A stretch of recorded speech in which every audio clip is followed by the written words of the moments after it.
Engines roar.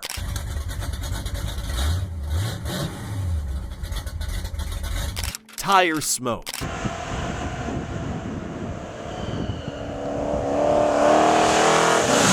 Then silence. NASCAR just banned Pontiac's 421 Super Duty.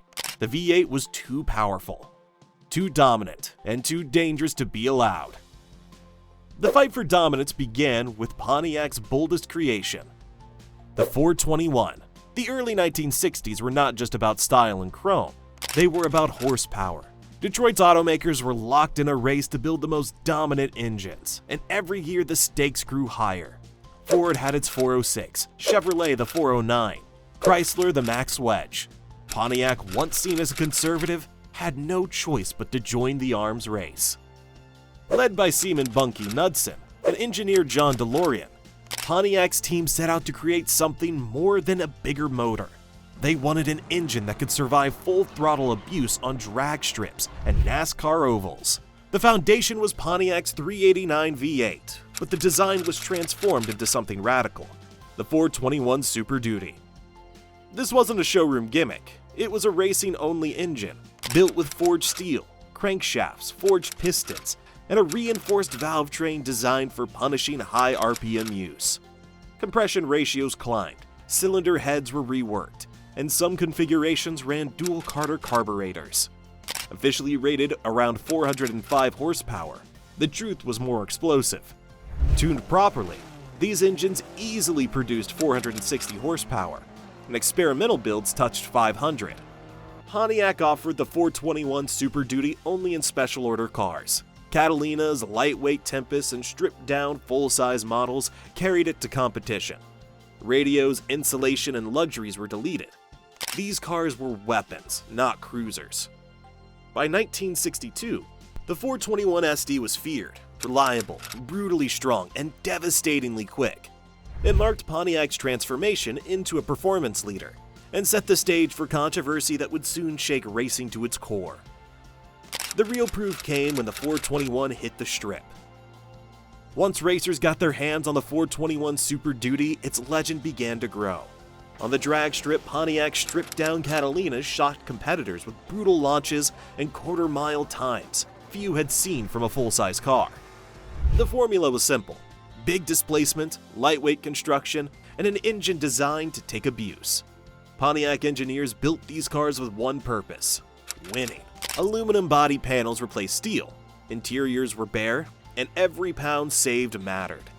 With the 421 SD under the hood, the results were astonishing.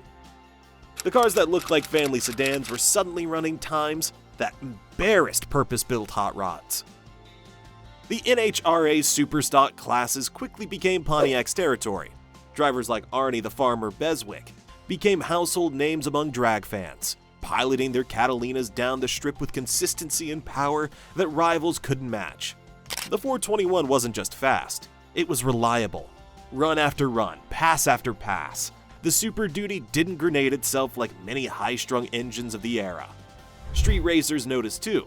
Word spread fast that a Pontiac fitted with a 421 SD was nearly untouchable in a stoplight duel.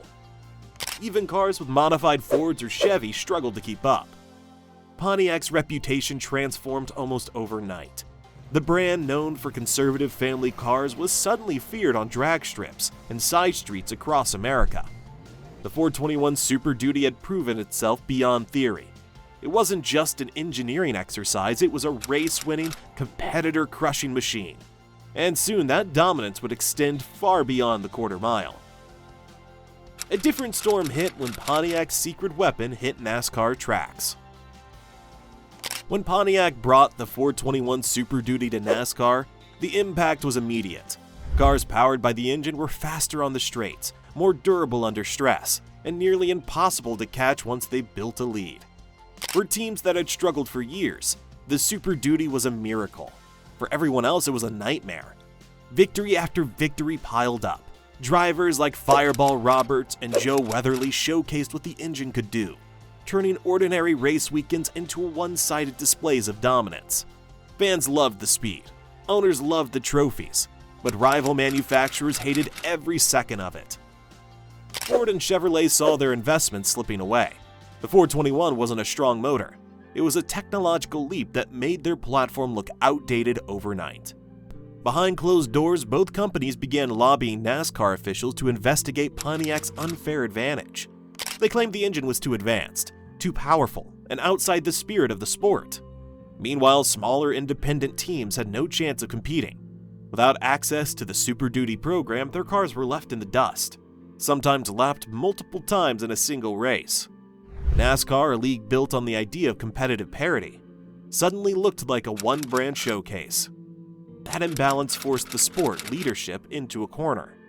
They had to decide whether to let Pontiac continue reshaping NASCAR or step in before the scales tipped too far. And the decision they made would ignite a controversy far beyond the racetrack. But Pontiac's winning streak was about to face its most brutal stop.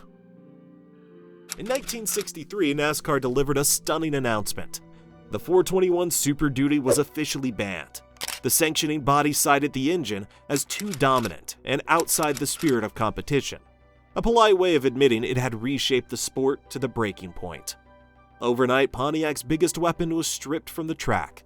The ruling didn't just level the field, it crippled Pontiac's momentum.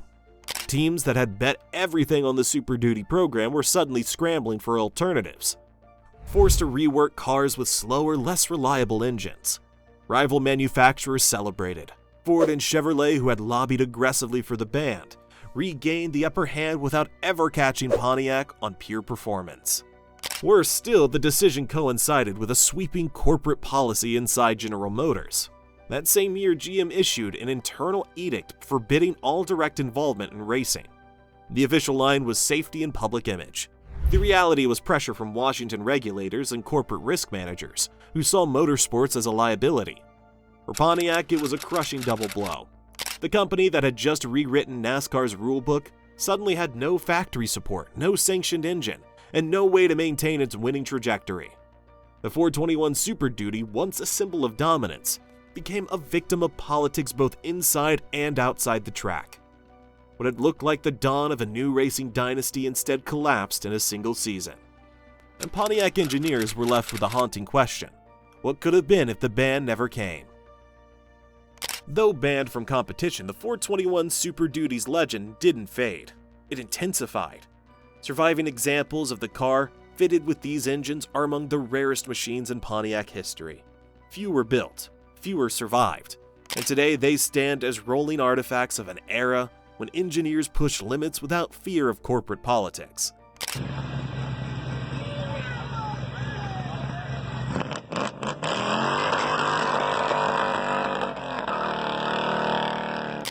At high-profile auctions, a genuine 421 SD Catalina or Tempest can easily command six-figure prices.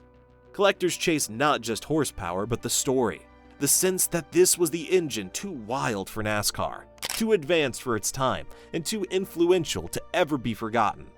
The 421 Super Duty wasn't just metal and combustion, it was Pontiac's bold declaration that performance could be engineered to extremes. Mechanically, the engine still impresses.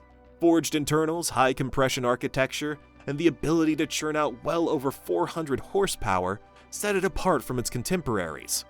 Unlike many experimental motors of the early 60s, the 421 SD was not fragile. It held up under brutal drag strip launches, sustained high RPMs, and long oval races. That durability only amplified its mystique.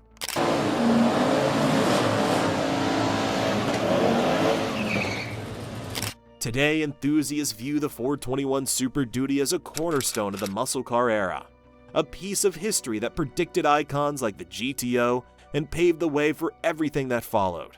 Owning one isn't just about speed, it's about holding a piece of Pontiac's most audacious gamble. If Pontiac's 421 Super Duty hadn't been banned, how much further could it have changed racing history?